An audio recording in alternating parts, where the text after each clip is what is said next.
C'est enregistré, Guillaume, là? C'est enregistré, oui. Très bien.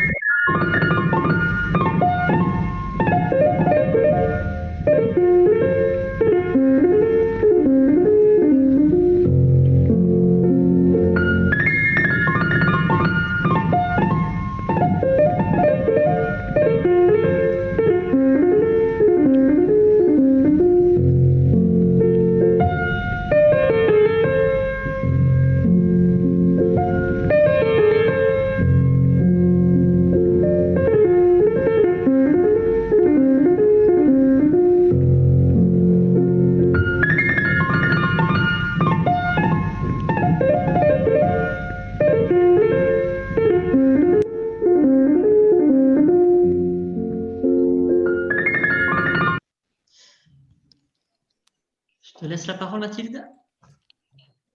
OK. Bonjour et bienvenue à tous dans cette conférence qui est proposée par Arnaud Poissonnier sur le thème « En quoi le crowdfunding est une alternative citoyenne ?» dans le cadre de cette 3e journée d'Innov for Change organisée par Well-Grounded, aujourd'hui sur les modèles de financement de la société civile. Alors, moi, je suis Mathilde Bulot, consultante pour Well-Grounded. Je vais donc faciliter cette conférence. Mon rôle sera de vous accueillir et de répartir la parole, surtout en entrée et en clôture de la session. La session va durer 60 minutes. Je vais commencer par une brève présentation de l'intervenant Arnaud Poissonnier et du sujet de la conférence. Je lui laisserai ensuite la parole pour une trentaine de minutes, pendant laquelle vous pouvez poser vos questions, en priorité dans la fenêtre de chat, mais nous ouvrirons aussi une séance de questions-réponses à la fin pour une vingtaine de minutes. L'idéal, c'est donc d'avoir un casque audio, c'est quand même le plus pratique. Votre caméra allumée si vous le pouvez, mais ce n'est pas indispensable. Le micro éteint, ça par contre c'est important parce que sinon il y a beaucoup d'interférences avec la conférence. Pour information, nous enregistrons cette session, donc pour votre droit à l'image, si vous ne souhaitez pas apparaître en direct sur YouTube, désactivez votre caméra. Et voilà, donc désactivez les alertes de votre téléphone, soyez présents, restez avec nous et puis n'hésitez pas à avoir votre journal pour vos notes. Je laisse la parole un tout petit peu à Guillaume pour vous dire quelque chose avant de présenter l'intervenant. Oui, merci Mathilde. Bonjour à tous. Ceux qui étaient avec nous ce matin ont remarqué qu'il y a eu des petites interruptions à un moment dues à des personnes malveillantes qui sont venues sur la conférence sans y être invitées. C'est pour ça qu'on a changé un petit peu les règles. Donc à partir de maintenant, les micros sont toujours coupés et on les réactivera. Si vous devez prendre la parole, il faut lever la main. Donc si vous allez regardez la liste des participants, vous trouverez un bouton pour lever la main. On pourra vous donner Mathilde animera et vous donnera la parole si nécessaire. Si vous voyez des liens bizarres, si vous voyez une personne qui intervient de manière bizarre, qui tient des propos bizarres, et surtout ne cliquez pas sur les liens et on fera le tout pour enlever ces personnes malveillantes le plus rapidement possible.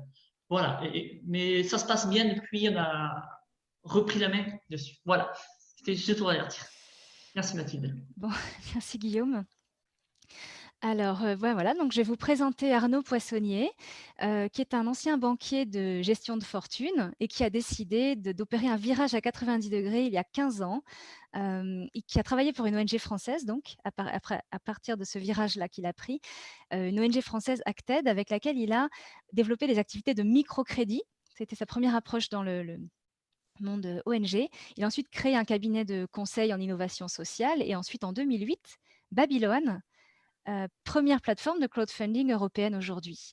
Babylone a aujourd'hui 90 000 membres qui, depuis 12 ans, ont prêté environ 30 millions d'euros pour financer près de 50 000 projets dans 27 pays dans le monde entier. Arnaud, tu me corrigeras si j'ai mal compris ce que tu m'as expliqué.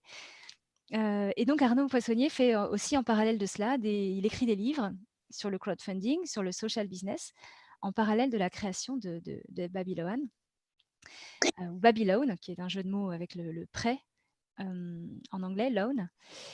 Donc l'intervention qui nous fait l'honneur de nous proposer aujourd'hui, dans le cadre d'Innov for Change, porte sur le crowdfunding comme méthode alternative et citoyenne de financement des actions de la société civile en l'occurrence. Mais le crowdfunding peut aussi intéresser des entreprises, des entreprises innovantes, des petites entreprises. Là, on parlera en particulier de ce que ça peut apporter aux organisations d'intérêt général, associations sans but lucratif. Donc, crowdfunding, c'est un terme anglais qui désigne le financement participatif qui passe énormément par Internet et qui a connu un essor important grâce aux réseaux sociaux. Voilà, je vais laisser la parole à Arnaud Poissonnier, que nous remercions d'être avec nous aujourd'hui. Eh ben, super. Vous m'entendez? Oui. C'est bon? Cool. Eh ben, merci Mathilde, merci Guillaume pour votre invitation, c'est très gentil. Alors moi, je suis capable de dire des bêtises, hein, donc mais me coupez pas, ça peut m'arriver. Eh ben, écoutez, merci. En tout cas, voilà, en complément de ce que disait Mathilde, effectivement, moi j'ai eu la chance d'avoir une vie un petit peu diverse ou diversifiée, hein, puisque là encore, j'étais effectivement banquier de gestion de fortune pendant une douzaine d'années. J'ai basculé tout à fait par hasard. Moi, j'avais un peu marre du monde de la banque et j'ai basculé un peu par hasard dans le monde de l'humanitaire, dans le cadre d'un partenariat de compétences avec l'ONG Acted. C'était en 2005. Donc, la banque dans laquelle je travaillais, on s'était rapproché d'Acted. Et Acted, à l'époque, nous avait dit, nous, vous êtes banquier, nous, on a des activités de microcrédit. Vous pouvez peut-être, vous, en tant que financier, nous aider à réfléchir au développement de nos activités de microcrédit. Donc, je me suis intéressé au microcrédit dans ce cadre-là. Ça m'a absolument passionné. Puis surtout, j'ai eu l'occasion de partir au Tadjikistan en 2006 dans le cadre de ce partenariat de compétences où j'ai découvert sur le terrain ce fameux microcrédit, hein, cette activité évidemment d'impact social qu'on connaît tous. Moi, j'y connaissais rien, donc ça a été un grand choc, surtout le jour où je me suis retrouvé face à Madame Karimov à Dushanbe, donc capitale du Tadjikistan. Madame Karimov, elle m'a reçu avec des sourires jusqu'aux oreilles et elle me remerciait toutes les 3 minutes du microcrédit qu'on lui avait accordé, donc chez Acted. Et ce jour-là, je me suis dit, merde, jamais un de mes clients m'a remercié en 12 ans de carrière de gestion de fortune. Et j'ai cette femme en face de moi qui, pour un prêt de $350, hein, donc quelque chose de tout à fait pas symbolique, mais de faible montant, grâce auquel elle pouvait fabriquer des petits lits de bébé et les revendre sur les marchés et faire vivre toute sa famille.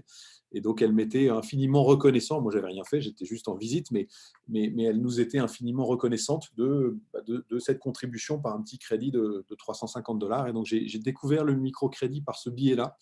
Ça m'a absolument passionné. Donc, j'ai travaillé pendant 1 an, effectivement, c'était en 2006 avec Acted, jusqu'au jour où, sur un article de journal, donc, la presse a du bon.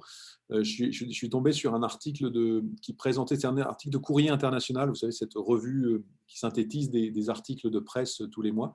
Et je suis tombé sur un article sur Kiva, qui est, je ne sais pas si vous connaissez Kiva, mais qui est à l'époque, hein, c'était il y a bientôt 15 ans, c'était en 2005, Kiva a été le premier site Internet qui a eu l'idée de décliner l'idée du crowdfunding. À l'époque, on n'appelait pas ça du crowdfunding, on parlait de peer-to-peer, enfin, c'est des mécaniques numériques qui n'avaient pas vraiment de nom, si ce n'est l'idée que des outils Internet pouvaient désintermédier du financement de projets, pouvaient connecter de manière extrêmement simple quelqu'un qui a de l'argent, donc ce qu'on appelle un contributeur, avec un porteur de projet à l'autre bout de la chaîne, et qui a eu l'idée de décliner cette mécanique de financement des intermédiaires, donc le crowdfunding, comme on dit, dans le domaine du microcrédit. Et donc, c'est ce qu'on appelait une ONG de garage, hein, c'est à San Francisco, ils ont créé leur petite mécanique numérique.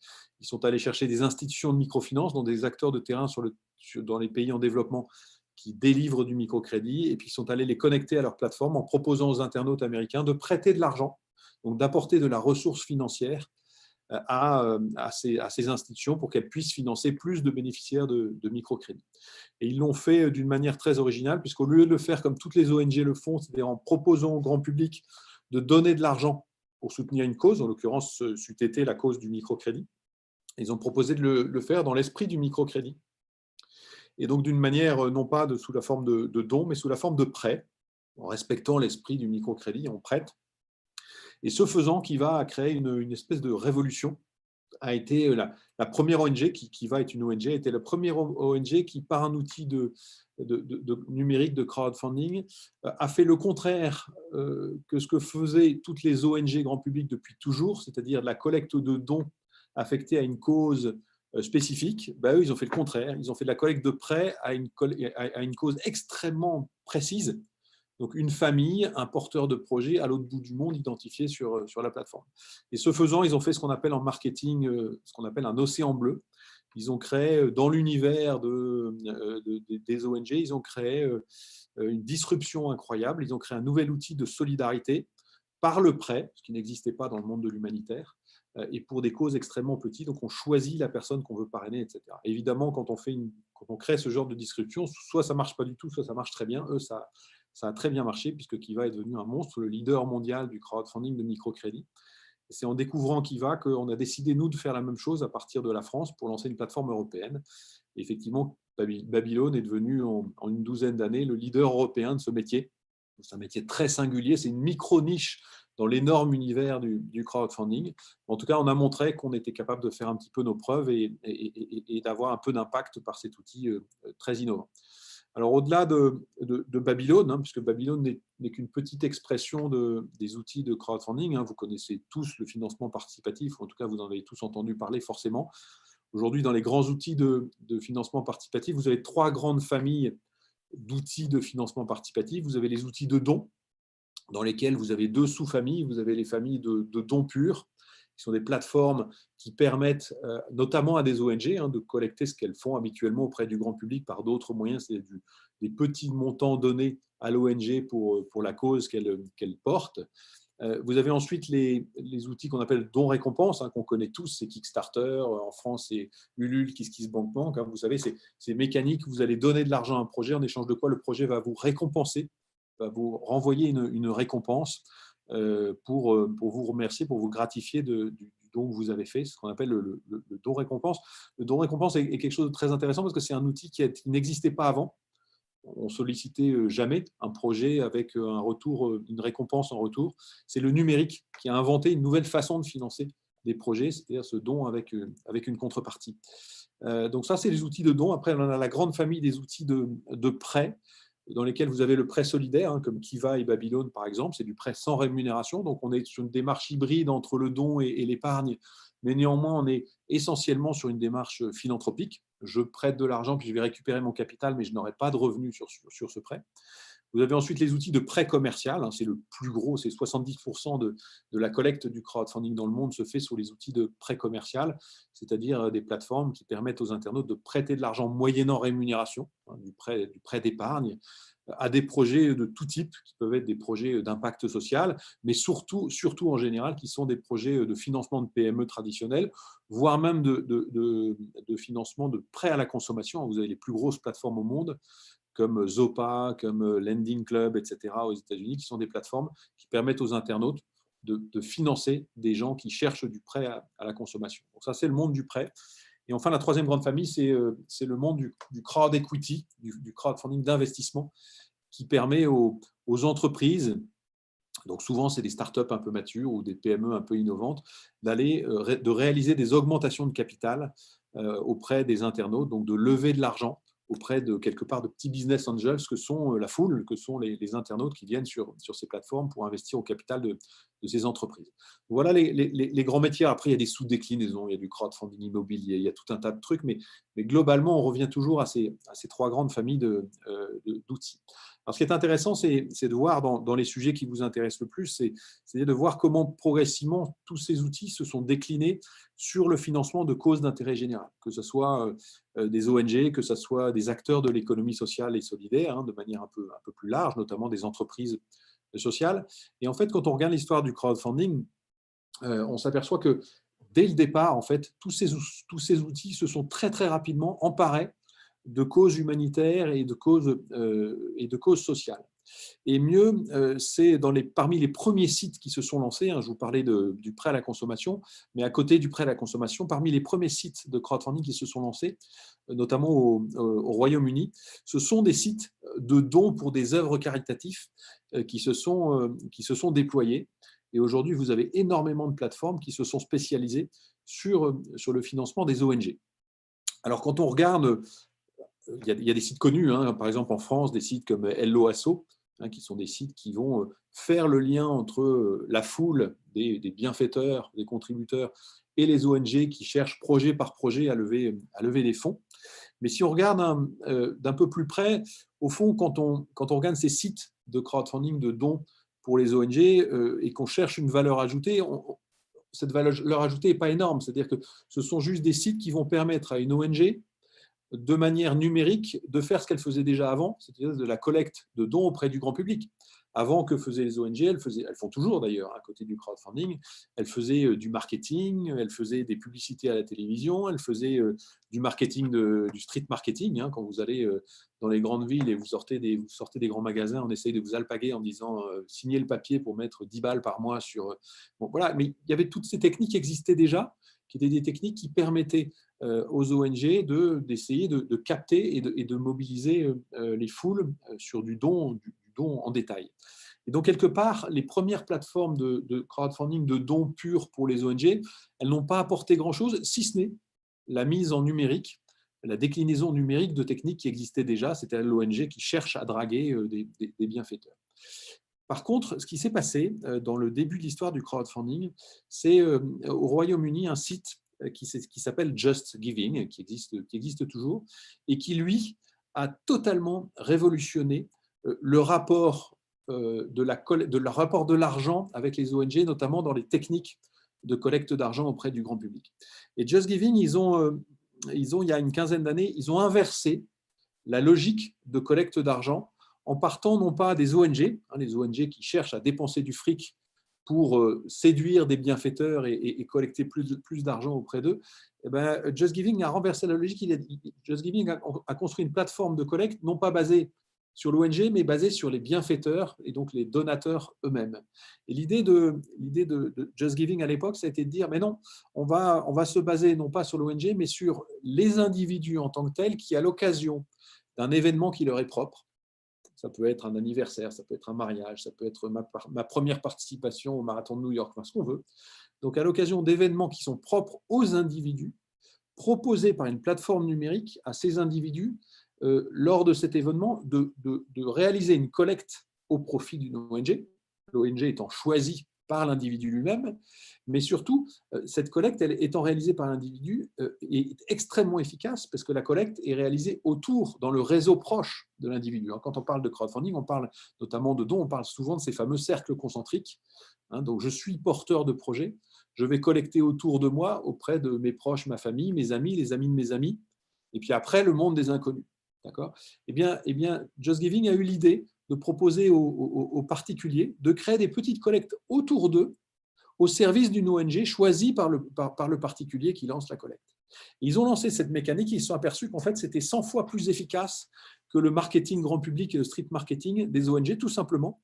Parce que quand moi, je fais mon premier marathon de New York en mobilisant tous mes potes, ma famille, mes parents, etc., en leur disant à l'occasion du marathon, vous avez tous donné un peu d'argent pour une ONG qui lutte contre, je sais pas, contre le sida en Afrique, ou etc. Évidemment, tout le monde donne de l'argent. Alors que quand je suis alpagué à la sortie de la FNAC à Paris, évidemment, j'envoie jeter la personne qui me drague. Et donc, on est sur une logique extrêmement efficace. Et une fois qu'ils ont montré que cette technique était efficace, eh bien, ils sont allés voir les ONG en disant, mais vous, les ONG, vous avez tous ce qu'on appelle des militants dans les partis politiques, mais dans les ONG, c'est un peu la même chose. Vous avez tous des gens qui sont proches de vous. Vous avez tous des fichiers de gens qui vous ont déjà donné de l'argent. Et donc, ce sont des gens qui sont sensibles à votre cause, qui aiment ce que vous faites.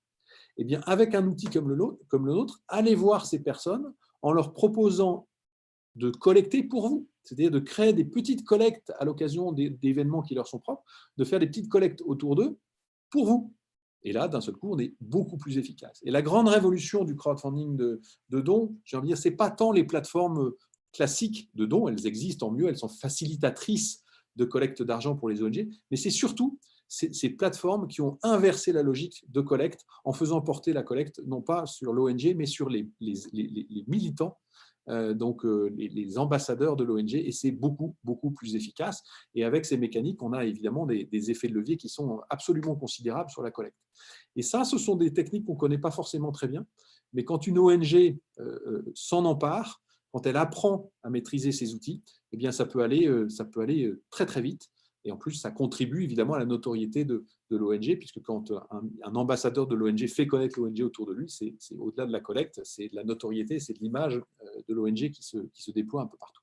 Donc ça, c'est vraiment la grande révolution du crowdfunding. Ce sont ces plateformes facilitatrices et ces plateformes, j'ai envie de dire, accélératrices de collecte de dons pour les ONG qui cherchent à mobiliser le grand public. Alors, quand on a dit ça, il n'y a pas que ça dans le crowdfunding, j'ai envie de dire, d'impact ou au service de l'intérêt général. Je vous ai parlé des grandes familles d'outils de crowdfunding. On a aussi une contribution des familles d'outils de crowdfunding de prêts et d'investissement au service de l'économie sociale, au service de l'impact social et pourquoi pas des ONG. Alors évidemment, il y a mon domaine, le domaine du prêt solidaire. Quand on regarde les plateformes de prêt solidaire, ce sont des plateformes qui vont financer, dans mon univers, le microcrédit, mais pas que. Ce sont des plateformes qui vont aussi pouvoir financer des ONG ou des accompagnateurs de l'économie sociale et solidaire qui peuvent soutenir des projets, certes avec du don, mais aussi, pourquoi pas, avec du prêt.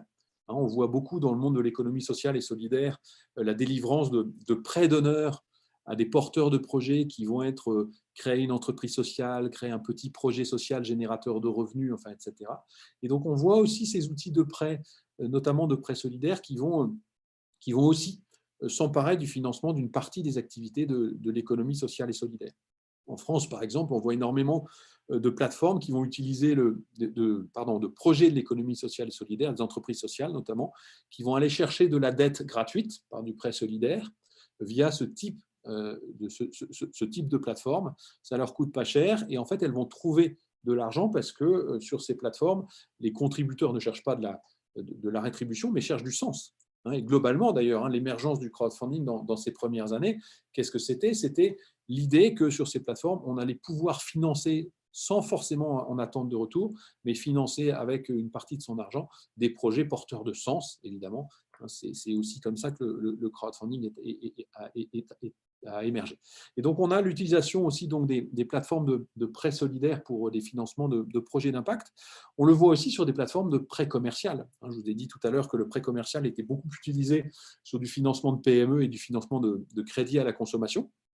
Depuis quelques années, on voit des plateformes qui apparaissent, qui sont des plateformes de prêts rémunérés, qui vont financer des social business, qui vont financer dans les pays en développement ou dans les pays du Nord, mais qui vont financer des social business, qui vont financer des coopératives, qui vont financer tout un tas de projets qui sont des projets sociaux à très fort impact social, mais qui en plus sont des projets qui économiquement se développent autour d'un modèle économique qui est capable de se pérenniser. Quand on pense aux coopératives, par exemple, eh bien, ces acteurs sont des acteurs qui ne cherchent pas particulièrement du don, ils cherchent de la subvention et ils cherchent aussi de la ressource classique d'entreprise, donc pourquoi pas du prêt bancaire. Et quand il n'y a pas assez de prêts bancaires ou quand les banques ne sont pas là, pourquoi pas du prêt rémunéré sur des plateformes de crowdfunding. Donc on voit que là encore, le prêt a vocation lui aussi à financer des projets d'intérêt général. Et enfin, je mettrai la dernière catégorie dont je vous parlais, donc les plateformes de crowd equity, donc les plateformes de crowdfunding d'investissement, qui elles aussi de plus en plus viennent financer des projets d'impact. Il y a des plateformes comme l'ITA, par exemple, en France, mais il y en a d'autres dans le monde, qui sont des plateformes qui se sont spécialisées dans les startups sociales, dans le financement de l'économie sociale et solidaire, mais quand elle est en recherche de fonds propres, dans le financement d'entreprises sociales, parce que toute l'émergence depuis une dizaine d'années des startups sociales, des social business, l'idée que des entreprises de type commercial peuvent s'emparer d'une cause d'utilité sociale, mais vont le faire avec un modèle économique un peu comparable à celui d'une entreprise commerciale, c'est-à-dire vont générer des ventes de produits et services et vont générer un chiffre d'affaires qui va leur permettre de se pérenniser. Eh bien, ces entreprises ont besoin de ressources équivalentes à celles des autres entreprises, c'est-à-dire des fonds propres, de la dette. Mais en matière de fonds propres, eh bien, vous allez avoir des plateformes qui vont leur permettre de réaliser des augmentations de capital pour se financer et renforcer leurs fonds propres. Et donc, on voit que, là encore, tout l'univers du crowdfunding s'est emparé des sujets d'intérêt général, des sujets de financement de l'économie sociale et solidaire, du financement des ONG, etc. Ce que je vous disais tout à l'heure, c'est que là encore, l'une des grandes vocations du crowdfunding, c'est de proposer à des contributeurs de donner du sens à leur contribution, du sens à leur épargne. Je repars sur le monde des ONG et du don.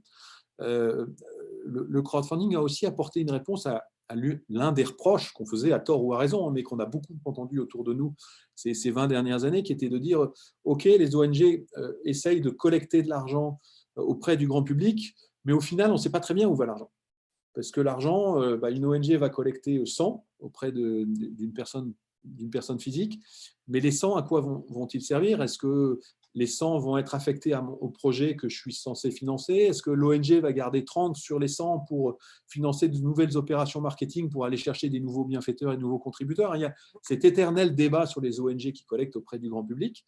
Eh bien, le crowdfunding est venu apporter une réponse à ça, aux ONG, puisque l'essence même du crowdfunding, c'est que le contributeur va choisir un projet. Une plateforme de crowdfunding ne présente pas une cause, la lutte contre le sida, etc. Non, la plateforme de crowdfunding, par essence, puisqu'elle permet le financement de projets directs par Internet, eh bien, la plateforme va présenter des micro-projets ou des projets très identifiés de l'ONG, d'accord, pour que le bienfaiteur se trouve en empathie avec ce projet et envie de financer le projet. Plus le projet est précis, plus la plateforme va déclencher un mouvement d'empathie du bienfaiteur et plus l'ONG va trouver facilement des financements.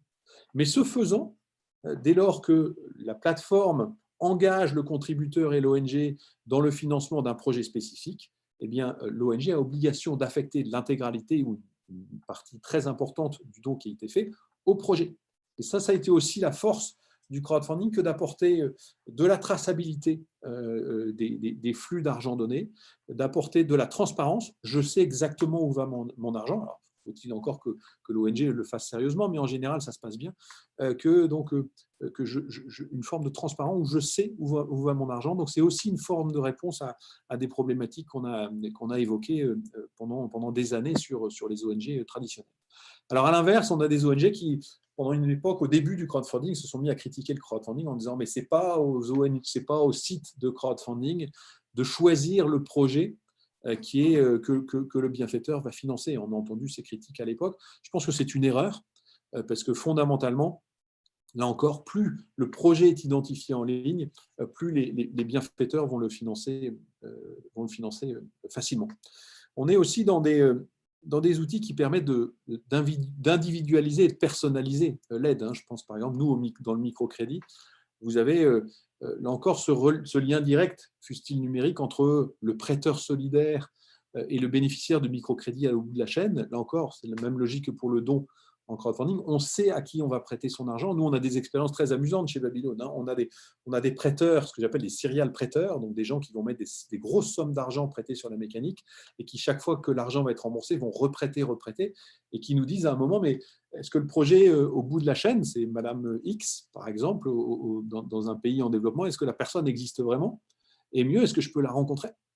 Et donc, vous avez un outil qui est, dans certains cas, pas systématiquement, mais qui peut être même créateur de liens personnalisés, individualisés entre le bienfaiteur et le projet. Et quand nous, on a des prêteurs sur Babylone, on les appelle les Babyloniens, qui nous disent est-ce que je pourrais rencontrer le porteur de projet que j'ai financé? Nous, dans ces cas-là, on met en contact le prêteur avec l'institution de microfinance partenaire de ce projet. Et quand la personne va sur le terrain, elle va rencontrer l'institution de microfinance et elle va pouvoir découvrir le projet. Donc, on a aussi ce genre de déclinaisons qui sont vraiment intéressantes parce qu'elles permettent jusqu'à individualiser, pourquoi pas, la relation entre le bienfaiteur et le porteur de projet. Donc voilà un petit peu l'univers et la contribution du crowdfunding à l'impact social. Il y a énormément de sous-déclinaisons à toutes ces mécaniques autour du crowdfunding au service de l'impact. Il y a des déclinaisons, par exemple, qui sont des déclinaisons de ce qu'on appelle d'arrondi solidaire. Vous avez déjà entendu parler de toutes ces mécaniques qui visent à faire ce qu'on appelle du micro-don. Ce sont des mécaniques qui, au-delà d'une vitrine qui va présenter des projets en proposant aux bienfaiteurs de financer ces projets, vous avez des mécaniques numériques qui vont chercher qui vont affiner les techniques de collecte, hein, et les fameuses plateformes de microdons. Je pense à Microdon d'ailleurs en France, qui est une très jolie plateforme, mais il y en a dans tous les grands pays. Ce sont des plateformes qui vont apporter une technologie à tout un tas d'acteurs, qui peuvent être des commerçants, qui peuvent être des entreprises, de manière à ce qu'à un moment de la chaîne de transfert d'argent ou de flux d'argent réalisé par ces entreprises, hein, le magasin, c'est le paiement en caisse, par exemple, l'entreprise, ça va être le paiement des salaires sur la fiche de salaire, eh bien, ces plateformes vont permettre à ces acteurs de faire du micro-don. Hein, donc, je vais en caisse dans un supermarché, puis au moment de payer, eh bien, la caissière me dit, ou sur l'affichage du terminal de carte bleue, on va me dire, vous pouvez arrondir votre paiement à quelques centimes au-dessus, arrondi, c'est de l'arrondi sur paiement ou de l'arrondi sur salaire, ou alors je vais autoriser ma DRH sur ma fiche de salaire à prendre un arrondi de 10-15 euros qui sera affecté technologiquement, qui sera affecté à l'ONG qui a été choisie ou proposée par l'entreprise ou le commerçant. Hein, toutes ces mécaniques de microdons sont des techniques qui fonctionnent très très bien aujourd'hui. Ce sont des mécaniques assez lourdes parce qu'il faut une technologie que le commerçant est capable d'embarquer ou que la DRH dans ses services informatiques est capable d'embarquer. Donc, en général, ce sont des entreprises qui ont une longue existence et qui ont beaucoup travaillé en R&D sur les systèmes technologiques qui permettent de réaliser ça. Mais ce sont là aussi des valeurs ajoutées très, très intéressantes qu'on voit émerger partout dans le monde. Il y a d'autres techniques encore hein, qui émergent progressivement. Dans les pays anglo-saxons, on voit des techniques très amusantes qui sont des sites de loterie et d'enchères philanthropiques. Alors, on n'en a pas beaucoup chez nous, mais ce sont des techniques qui sont très amusantes, qui consistent à proposer une enchère philanthropique. Qu'est-ce que c'est qu'une enchère philanthropique? Je vais vous prendre un exemple imagé, mais vous avez une plateforme qui va mettre aux enchères un dîner, par exemple, un dîner en face à face avec George Clooney. Et donc, vous avez les bienfaiteurs qui vont venir sur la plateforme et qui vont bider, hein, qui vont surenchérir le prix d'un face-à-face au restaurant avec George Clooney. Et on a des mécaniques comme ça qui permettent de surenchérir à des sommes absolument astronomiques, où vous avez, alors c'est surtout aux États-Unis, en Angleterre, mais où vous avez des bienfaiteurs qui vont mettre des centaines de milliers de dollars pour pouvoir avoir un dîner avec George Clooney. Évidemment, la collecte va être affectée à une ONG ou à une cause d'impact. On a la même chose sur ce qu'on appelle la loterie philanthropique. Donc là, ça s'adresse plutôt à des gens qui n'ont pas 200 000 dollars à mettre sur un dîner avec George Clooney ou je ne sais pas qui, mais qui vont acheter des billets de tombola. Donc, par exemple, à 10 dollars, imaginons une plateforme qui propose un dîner avec cette fois-ci Lionel Messi, mais qui, au lieu de proposer une enchère, propose d'acheter des tickets de tombola à 10 euros. Et puis, à la fin de la période de tombola, eh bien, on va tirer au sort la personne qui, avec son billet de 10 euros, aura le droit de rencontrer Lionel Messi ou n'importe qui. Et donc, on voit émerger aussi ce genre de plateformes qui sont un peu ludiques, qui sont très amusantes, mais qui sont des déclinaisons très intéressantes aussi pour des ONG qui sont innovantes, qui n'ont pas peur de bousculer un peu les habitudes en matière de collecte et qui pensent que ça peut leur servir en termes d'augmentation de leur collecte, en termes d'image, parce que ça les fait connaître sur des outils innovants, etc. Et j'ai envie de dire, ces illustrations, ce sont des illustrations parmi d'autres. Grosso modo, quand on travaille dans le numérique, alors moi j'ai découvert ça, je n'étais pas du tout dans la technologie, puisque j'étais financier, mais je l'ai découvert au fil des années, ce qu'on appelle aujourd'hui la tech for good, hein, donc la technologie au service du bien et de l'intérêt général. Eh bien, on s'aperçoit que grosso modo, aujourd'hui, et c'est valable dans tous les domaines de l'économie, avec le numérique, il n'y a aucune limite dans ce que vous pouvez faire. Vous êtes une ONG, vous avez envie de révolutionner la collecte d'argent dans votre secteur. Eh bien, si vous êtes un peu malin, vous faites des brainstorming avec vos équipes, eh bien, vous allez imaginer très facilement des techniques de collecte juridique qui peuvent être celles que je vous ai expliquées, mais qui peuvent être d'autres que vous allez inventer. Il n'y a là encore pas de limite avec le numérique. C'est ça qui est très intéressant, c'est qu'on peut absolument tout faire. On peut être dans la disruption permanente et on peut être dans la création d'outils de collecte toujours nouveaux. Et c'est ça aussi qui est amusant dans le numérique de collecte et dans le crowdfunding de collecte au sens large. Voilà un petit peu ce que je voulais vous dire. Je pourrais en parler pendant longtemps, mais je ne veux pas accaparer trop la parole. Et puis voilà, je suis à votre disposition pour échanger si vous le souhaitez. Merci Arnaud, c'était très intéressant. On va pouvoir ouvrir une séance de questions. Je vais commencer à relayer des questions qui ont été posées dans le chat pendant ton intervention. On a eu une première question de Delphin qui demandait si tu pouvais réexpliquer lentement la nouvelle technique de collecte de fonds. Je pense qu'il faisait référence au Just Just Giving. Giving, ouais. Oui, pardon, je suis allé un peu rapidement, etc. Mais en fait, Just Giving a eu là encore l'idée de faire porter la collecte sur des individus, sur des personnes physiques, en proposant, avec la technique numérique de Just Giving, allez voir hein, sur Just Giving, c'est vraiment très amusant, en disant aux gens, à l'occasion d'un événement qui vous est propre, lancez une collecte autour de vous. Encore, hein, j'allais dire mon enterrement, mais non, mon mariage, mon marathon, mon départ en retraite de l'entreprise, etc. Des moments où les gens sont prêts à se mobiliser pour vous. Eh bien, je vais le faire avec un outil numérique en diffusant cette collecte autour de moi, mes proches, mes amis, mes parents, mes copains, les copains de mes copains, etc., pour collecter.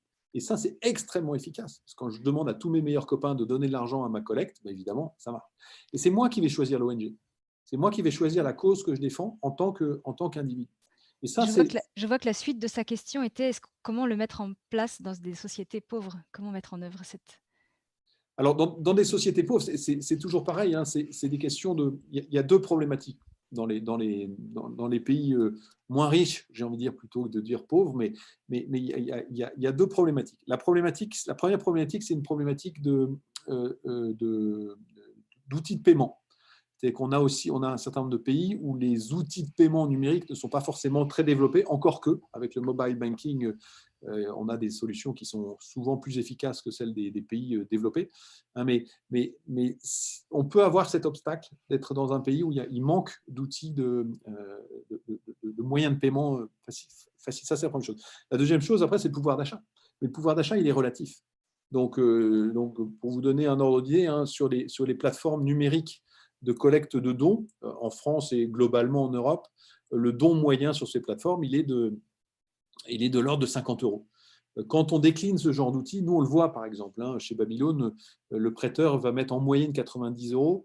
Dès qu'on va décliner des plateformes, nous chez Babylone, on a des plateformes qui vont aussi solliciter les diasporas dans les pays en développement, etc. Ben, le ticket moyen tombe tout de suite autour de 30 €. Mais ce n'est pas parce que d'un côté, on est à 80, 50 ou 80 € et de l'autre côté, qu'on a 10 ou 20 € que pour autant, ça ne marchera pas. D'accord ? Après, il faut trouver l'outil. La difficulté de l'outil, en général, c'est la connexion de l'outil avec des moyens de paiement. Parce que sinon, avec une agence de développement, c'est assez facile en local de créer ce genre d'outil, sous réserve aussi de la réglementation, parce que vous avez des pays où la collecte grand public est compliquée. Mais voilà, grosso modo, c'est ça.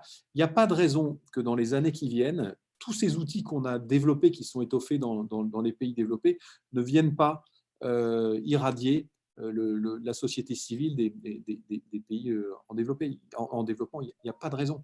On voit par exemple sur le crowdfunding, on le voit au Maghreb. Moi, actuellement, je travaille avec la Tunisie. J'accompagne la Tunisie sur l'adoption de sa loi sur le crowdfunding. Et dans les débats en Tunisie sur la loi crowdfunding, il y a les deux sujets que sont le prêt, pas que, mais notamment pour le financement en crowdfunding de la microfinance, et il y a les plateformes de dons.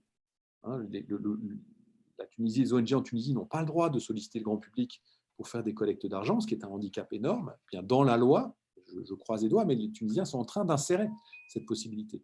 Et donc, progressivement, on voit que les pays en développement ou les pays émergents, quand ils n'ont pas de réglementation, eh bien, s'y mettent également, parce que s'ils ne s'y mettent pas, ils vont prendre un retard colossal, y compris sur ces sujets de la mobilisation de la société civile.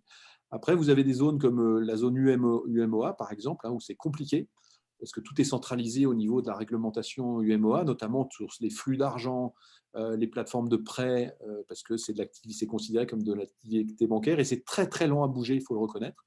Mais il n'y a pas de raison qu'à un moment, ça ne bouge pas, surtout si en plus le Maghreb est en train d'y aller, le Maroc, la Tunisie, etc.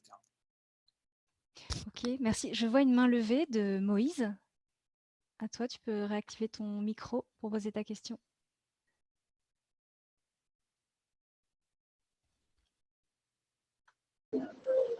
Merci, merci pour la parole. Je voulais seulement savoir, dans le contexte où l'organisation n'a pas un compte qui est lié dans les cartes bancaires, par exemple. Parce qu'on était dans un processus avec Global Giving, on n'a pas pu continuer on demande qui est le compte lié. Alors, comment s'y prendre dans de telles situations où le compte bancaire de l'organisation n'est pas associé à une carte bancaire? Est-ce que ça va passer avec le système de collecte de fonds en ligne? Je suis désolé parce que la connexion n'est pas très bonne, donc je ne suis pas sûr d'avoir tout compris.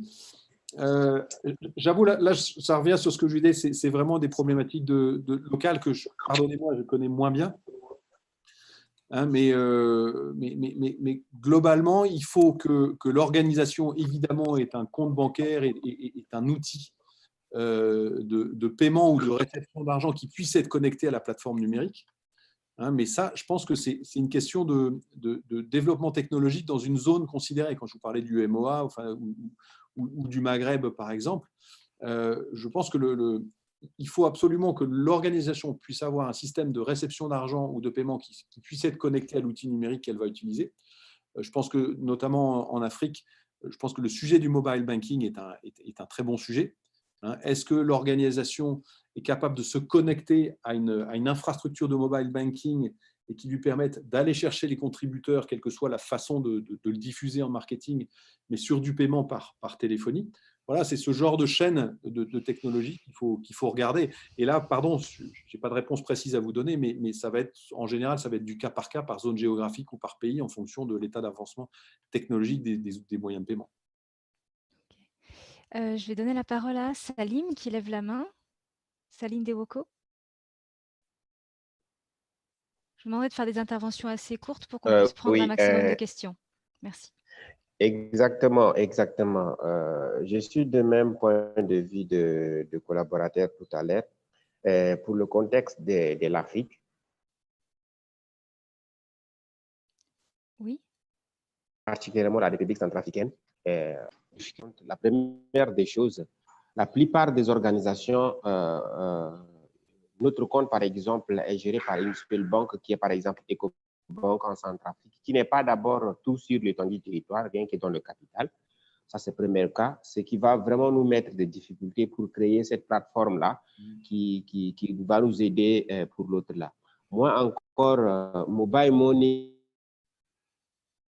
que l'orateur vient de proposer, c'est Mobile Money également parce qu'en République centrafricaine, les réseaux de télécommunications ne couvrent pas aussi tout l'étendue du territoire centrafricain. Ça ne fonctionne que rien que dans la capitale. Ça aussi, déjà, que c'est un défi pour nous. Troisième question, à ce qui concerne aussi le collecte de fonds auprès des parents ou des machins de l'autre là. Facilement ici en Afrique, pour le cas de la République centrafricaine, c'est-à-dire 80% des familles, des responsables aujourd'hui sont vraiment des gens qui sont quasi totalement pauvres en fait. Pour eux, quand ils voient l'organisation, d'abord, ils voient d'abord que c'est l'organisation qui viendrait les soutenir. Même si c'est un ministre ou bien un directeur ou bien un responsable quelconque, ils voient qu'est-ce qui est ONG. Quand ils attendent ONG, ils voient tout à cette ONG-là. Donc, ils n'ont même pas d'abord l'esprit d'abord pour cotiser, donner encore de l'argent à cette ONG. Donc, eux tous, ils attendent des financements ou de l'aide auprès de cette ONG. Dans ce contexte-là, comment nous pouvons développer? Voilà. Ouais, je suis d'accord. Il y a un sens. Il faut regarder le sens des flux, effectivement, attendus ou espérés. Ce n'est pas toujours dans le sens bienfaiteur vers projet. C'est souvent, notamment dans des pays comme les vôtres, effectivement, dans le sens bienfaiteur qui est porteur de projet ou bénéficiaire qui attend de l'argent plutôt qu'il ait envie de donner de l'argent. Je suis bien d'accord. Après, on a la même problématique dans tous les pays. Et pardon, je vais être un peu sectaire, mais dans tous les pays, on a une masse, une partie de la population qui est en capacité d'être contributeur. Donc, c'est dire à qui s'adressent ces outils. ces outils de collecte, hein, quand on se met côté collecteur, à qui s'adressent ces outils? Vont s'adresser à la masse de la population qui est évidemment la plus solvable et qui éventuellement, pardon, là je ne connais pas la sociologie de tous vos pays, mais qui est plus à même éventuellement de contribuer. Ça, c'est une première chose. Et la deuxième chose, c'est les diasporas. Aujourd'hui, on a un énorme sujet hein, qui est le sujet de la mobilisation des flux de migrants, des remittances et des diasporas, non pas seulement vers la cousine à Bamako ou dans le pays, mais qui va être une mobilisation grâce notamment à des outils numériques de collecte vers de l'investissement productif, vers des projets au village ou des projets structurants locaux par des outils de crowdfunding ou des outils de solidarité embarqués comme en téléphonie mobile, etc. Donc effectivement, il faut analyser les populations qu'on vise, soit des populations bénéficiaires, soit des populations contributives, et que si on déploie ces outils, il faut évidemment les diffuser auprès des populations qui sont susceptibles d'être contributeurs, bien entendu. Après, sur tout ce qui est la zone UMOA, il y a un sujet, je vous en parlais un petit peu tout à l'heure, qui est le retard pris en termes de réglementation sur tout un tas de ces outils. Et moi, je plaide chaque fois que j'interviens en conférence, hein, je plaide chaque fois pour que la Banque africaine, l'UMOA, s'empare de ces sujets de crowdfunding, se mette autour de la table avec des acteurs du métier pour envisager le plus vite possible une réglementation sur la zone qui permette à tous ces outils de se développer, alors qu'aujourd'hui, ce n'est pas le cas. Et là, je pense qu'on a un enjeu qui est considérable en termes de lobby et de plaidoyer, que de mobiliser la zone franc CFA sur des réglementations, sur l'adoption de réglementations qui permettent le déploiement de ces plateformes. Parce que si la zone UMOA ne le fait pas, elle va prendre un retard considérable. L'Afrique de l'Est, une grande partie de l'Afrique de l'Est s'équipe de réglementation crowdfunding, l'Afrique du Sud aussi, maintenant le Maghreb. Et là, il y a un retard qui a été pris. Clairement, c'est dommage et c'est absolument regrettable. Il faut que ça bouge de ce côté-là dans les années qui viennent. Merci. Je relaie un témoignage de Dani sur le chat qui dit « À Kinshasa, il y a une plateforme, My Gold Dream, Oui. qui sensibilise les gens à déposer leur argent et attendre les intérêts en fonction de la mobilisation des nouveaux adhérents. Ça crée une méfiance et pose la question de la crédibilité. » Et il demande à quelle famille se situe cette plateforme. Alors, je crois c'est une plateforme qui appelle au don ou à l'épargne?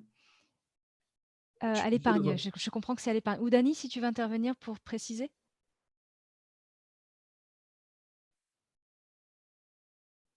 Moi, je comprends que si c'est pour que les gens déposent leur argent. Allô? Oui. Oui, c'est essentiellement en lien avec l'épargne, c'est un peu ça. Et l'idée, c'est, ils disent qu'il faut soutenir les familles, les foyers, tout, mais ça crée cette méfiance-là, on ne sait pas l'issue, hein, parce que déjà le fonds, on dépose, on ne sait pas le récupérer tant qu'on n'aura pas à mobiliser d'autres personnes. Voilà un peu les... Waouh, ça ressemble. C'est pas très rassurant, ouais. Ouais, en général, quand on vous explique que pour être remboursé, il faut mobiliser d'autres personnes, ça ressemble à de la pyramide de Ponzi. Donc, j'en sais rien, je ne connais pas, hein, mais ouais. Alors, on n'a pas le temps d'en parler, mais les plus grandes arnaques de l'univers du crowdfunding, ce sont des pyramides de Ponzi. Hein. Donc, le crowdfunding est un univers, notamment dans les pays qui sont peu réglementés et peu contrôlés sur ces métiers. C'est un monde parfait pour tomber sur des pyramides de Ponzi. Les plus belles, hein, c'est… merde, comment il s'appelle ? Il y a eu deux scandales monstrueux en Chine. Hein. La Chine est un pays qui est totalement libéral. Et donc, c'est le pays où le crowdfunding s'est le plus développé au monde. Et là-bas, il y a eu des arnaques monstrueuses. Il y a eu une plateforme de prêts rémunérés qui a levé, alors que je ne vous dise pas de conneries, mais qui a levé, je crois, en 2 ans, 9 milliards de dollars auprès de 900 000 épargnants chinois. C'était du prêt rémunéré à des PME. Et puis un jour, les autorités se sont inquiétées des Mercedes avec lesquels se déplaçaient les dirigeants, et y compris les salariés de l'entreprise. Et ils ont gratté un peu, ils se sont aperçus que tous les 95% des projets qui étaient mis en ligne, ça s'appelle Ezubao. Regardez sur Internet, c'est amusant, Ezubao, comme ça se prononce avec un Z. Ils ont aperçu que 95% des projets qui étaient mis en ligne sur cette plateforme, donc des PME soi-disant auxquelles on pouvait prêter de l'argent moyennant rémunération étaient des fausses PME. Et vous aviez des armées de stagiaires dans l'entreprise qui créaient des fausses entreprises avec des fausses photos, etc. Et en fait, l'argent qui était collecté servait à rembourser les épargnants précédents et leur assurer une rémunération garantie entre 8 et 10%. Donc, c'était évidemment très séduisant, mais c'était de la pyramide de Ponzi. Donc, en général, quand une plateforme vous annonce qu'il faut ramener des gens pour que vous soyez rémunérés et payés, il y a tous les clignotants qui s'allument au rouge, tous les voyants qui s'allument au rouge. Mais là encore, je ne les connais pas, donc je ne sais pas, mais soyez prudents, oui, vous avez raison. Alors, on a Ewald Frank pense qu'il s'agit de tontine, enfin, fait le rapprochement avec le principe de la tontine. Ouais. Ça peut être, moi, ça peut être de la tontine. Mais la tontine, c'est encore un peu différent. C'est dire, on va créer un groupe, et puis à la sortie de ce groupe, on va profiter du gain réalisé par le groupe ou de la disparition de certains membres du groupe. Là encore, tout est possible. La tontine numérique, c'est très amusant à créer, surtout en Afrique. Et je crois, je ne suis pas un spécialiste des tontines numériques, mais je crois qu'il y a des outils numériques qui ont mis en ligne des formes de tontines. C'est très intéressant. Alors, comme il nous reste tout juste 10 minutes pour clôturer, je relais juste une question de Gomassi, monsieur ou madame, qui dit quelle est la plateforme sur laquelle aller en ce qui concerne le crowd equity? Alors, ça dépend où vous êtes. Mais, alors, pardon, je vais raisonner en France. Alors, en Angleterre, la plus célèbre, c'est Crowdcube.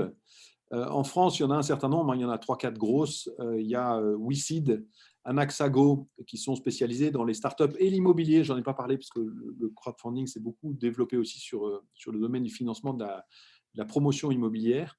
Vous en avez une que j'aime beaucoup en France qui est Lita. Lita, c'est une plateforme de crowd equity qui est spécialisée dans les entreprises sociales, dans les social business, l'économie sociale et solidaire. Très, très belle plateforme, en plus qui est adossée à des gros partenaires type Aviva et des fonds d'économie sociale française, etc. Donc, ce sont des très belles plateformes. Après, si on sort des grands pays développés, là, on se trouve confronté à des gros problèmes, notamment, je parlais du Maghreb ou de l'Afrique.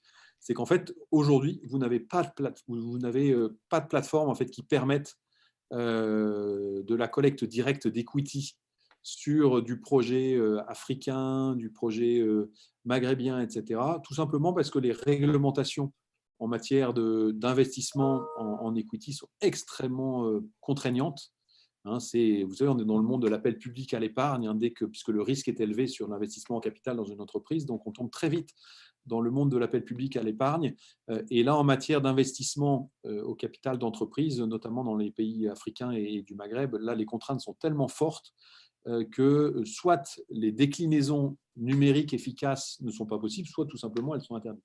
Donc on voit très très peu, il n'y a pas de plateforme aujourd'hui qui se décline là-dessus. Il y avait Afriquity sur la Tunisie, de Tamer Mdan, qui avait créé à la fois une plateforme de dons-récompenses pour la Tunisie et pour le Maghreb, et qui avait créé aussi une plateforme d'investissement en capital, mais ce n'est pas tellement une plateforme de crowdfunding, c'est plus une plateforme de mise en contact d'investisseurs avec des projets, avec de l'analyse, de l'audit, etc., que véritablement une plateforme de crowdfunding facilitatrice d'investissement. Donc ça dépend où on se trouve.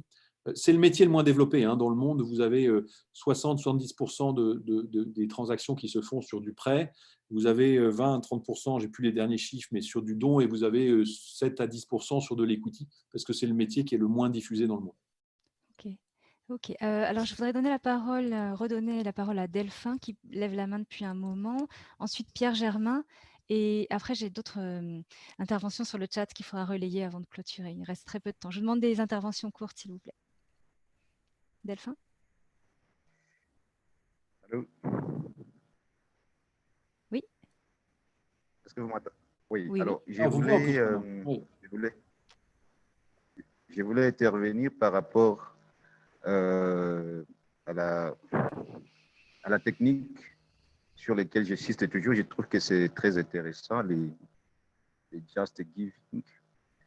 Alors, je voulais me rallier à Salim qui a relevé les problèmes de la perception des ONG, de la société civile en Afrique, où les membres des communautés s'attendent plus aux aides. Ça, c'est le premier problème. Et la deuxième problématique, c'est celle liée à la crédibilité des ONG, de la société civile. Les membres des communautés jugent souvent que les ONG ne sont pas crédibles. Alors, s'il faut chercher des mécanismes de collecte des fonds, ça sera un peu compliqué. Et la troisième problématique, c'est lié aux nouvelles habitudes que les ONG internationales qui sont censées financer les ONG locales ont mis en place des systèmes de ce que je peux qualifier des pourcentages de financement. C'est-à-dire quoi? Vous avez écrit un projet, vous l'avez défendu, vous avez décroché financement, mais en retour, on vous dit, pour qu'on vous donne cet argent, vous êtes censé remettre un pourcentage. Remettre Soit, 1%. Ouais. Voilà. C'est-à-dire qu'en fait, par exemple, si vous avez réussi un financement ou vous avez réussi à décrocher un financement de 50 000 $, les personnes qui vous ont aidé à décrocher ce financement vont vous exiger de leur donner 10% par exemple. Voilà, c'est un peu ça les problèmes spécifiquement africains. Alors, ma question par rapport à tout ça serait de savoir ou de chercher à savoir quels seraient les contenus à donner au marketing social pour parvenir à décrocher l'aide des membres des communautés, allant dans le sens de financer projets communautaires. Ouais, alors je suis d'accord sur ce que vous dites. Évidemment, il y a ce problème de confiance, ça c'est évident. Je pense qu'il faut d'abord, pour imaginer des plateformes dans ces pays, il faut absolument recréer de la confiance parce qu'elle a souvent un peu disparu. Je sais que nous, quand on a lancé Babylone, comme c'était un outil nouveau, on s'est dit il faut créer de la confiance et on l'a créé alors, encore, je ne connais pas vos écosystèmes, hein, mais on a cherché à agréger des partenaires qui soient des partenaires solides, des partenaires institutionnels qui sont venus légitimer la plateforme. Je pense que ça, c'est important. Quand vous avez une plateforme, autour de cette plateforme, il y a des partenaires qui soient des partenaires connus, solides, qui ont une capacité de vous contrôler vous-même, etc. Donc, je pense que ça, c'est vraiment important. Créer la réassurance autour d'une plateforme. Donc, ça c'est un point important. Après, sur la collecte, c'est tout ce qui permet de créer de la confiance, c'est lié à la transparence. C'est que plus vous créez de transparence sur les projets que vous mettez en ligne, sur la capacité que vous avez de démontrer que ces projets existent bien, sont sérieux, etc., plus en fait les gens vont venir sur la plateforme. Vous parliez de communauté locale. La solidarité locale fonctionne beaucoup mieux que la solidarité un peu large et distendue. Et donc aujourd'hui, travailler sur des plateformes de ce type-là, c'est aussi réfléchir à des outils technologiques qui permettent de rapprocher en local des projets locaux avec des gens locaux qui sont susceptibles d'aider ces projets en local, ou alors de faire des plateformes qui sont capables de, c'est pas forcément évident, hein, mais d'identifier les diasporas en lien avec le territoire local, mais au sens micro-territoire local, parce qu'on sait que dans cette relation locale, fût-elle à des milliers de kilomètres de distance, et ben en fait, la confiance se fait assez naturellement. Donc, voilà, mais après, il n'y a pas de réponse parfaite. Tout ce que vous dites, je l'ai entendu, hein, j'en ai entendu beaucoup. On a eu énormément d'ONG avant que le numérique arrive, qui étaient des arnaques, je veux dire en Afrique ou ailleurs, hein, mais donc effectivement, cette confiance dont vous parliez, elle a souvent été cassée par deux, trois ONG qui ont collecté auprès du grand public, quelquefois même avec le soutien de l'État, et puis derrière, l'argent a disparu. Donc, ce n'est pas facile, je sais, mais néanmoins, il faut avancer, et je pense que pour prendre ce genre d'initiative, il faut les réassurer. Il faut vraiment trouver des acteurs de réassurance. Ok, alors il reste malheureusement que 2 minutes. Oh, pardon, c'est trop long. Ouais. Je relais très rapidement des interventions qu'on a sur le chat. Geneviève qui demande comment amener les bienfaiteurs à contribuer pour un projet que nous avons mis sur une plateforme de crowdfunding lorsqu'on n'a pas un carnet d'adresses suffisamment fourni. Et Kibelou demande s'il y a un devoir de redevabilité du porteur du projet vis-à-vis du donateur, ou bien s'il y a des mécanismes de suivi ou de traçabilité des fonds collectés. Alors, ça fait, bon, c'est des Ouais, questions alors, peut-être un peu vastes pour le peu de temps qui nous reste, puisque là, il faudrait ouais, clôturer théoriquement. je vais répondre à la première. Déjà, effectivement, c'est un sujet quand on n'a pas de réseau autour de toi, ce qu'on appelle l'autocollecte. L'autocollecte, c'est ma capacité à collecter autour de moi. Quand on n'a pas de réseau d'autocollecte, qu'on soit une ONG ou qu'on soit un particulier, il va falloir créer ce réseau d'autocollecte. Et le réseau d'autocollecte, il n'y a pas 36 façons de le faire. On ne peut pas augmenter en 15 jours sa famille, ses copains, enfin, etc. Donc, bon, voilà. Il y a un bon moyen de le faire, c'est de trouver des partenariats. C'est de trouver des partenariats avec des ONG, des entreprises, des réseaux qui, eux, ont des militants autour d'eux. Donc ça, c'est un bon moyen de le faire, c'est de tout faire pour trouver des partenariats. Donc, j'en sais rien, je suis une ONG qui lutte contre le sida, je vais nouer des partenariats avec des entreprises du secteur de la pharmacie, je vais nouer des partenariats avec une collectivité territoriale pour laquelle ce sujet est important, etc. Donc, je vais essayer de nouer plein de partenariats qui vont permettre, puisque ces partenaires, par nature, eux, ils ont des fichiers, ils vont pouvoir m'aider à mobiliser. Donc, ça, c'est un bon moyen de le faire. Un autre moyen de le faire, c'est les médias, où là, je ne vais pas chercher des proches, donc je ne mobilise pas autour de moi, mais au contraire, je vais chercher le 4e cercle dont on parlait tout à l'heure.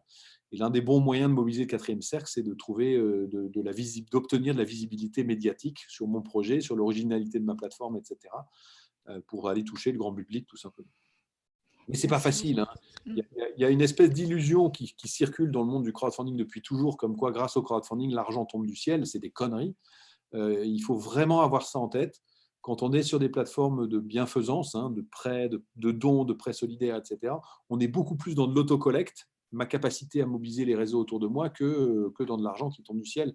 Il faut le reconnaître, parce que sinon on se fait des illusions et ça ne marche pas. Voilà. Bon, c'était une bonne phase de conclusion, je pense. Il faut rester réaliste. Je vois encore des mains levées, mais malheureusement, on n'a plus le temps de les prendre. Je vois Salim, je vois Pierre Germain, vraiment navré. Mais je vous invite à continuer cette discussion sur les réseaux sociaux, sur les pages Well Grounded, sur Facebook, LinkedIn, Twitter, où on vous mettra tous les liens des actualités de Babylone et d'Arnaud. Et merci beaucoup à tous les participants, à vous tous d'avoir assisté à cette conférence. Merci Arnaud Poissonnier. Vraiment un grand merci pour ton intervention, vraiment passionnante. Et merci à l'équipe de Well Grounded qui était présent aujourd'hui, mais aussi dans l'ombre, qui a aidé à organiser cette conférence. Le prochain rendez-vous, c'est dans 30 minutes. C'est un atelier à 16h heure de Londres, animé par Sharon Olang et Helen Kitanga sur la mobilisation des ressources locales dans les pays du Sud, un stimulant de la résilience communautaire. Elle sera en anglais, mais traduite simultanément en français. N'hésitez pas à y participer. Merci à tous. Merci beaucoup. Merci. Et à très vite. Au revoir. Au revoir. Merci Mathilde. Merci à tous. Merci Arnaud.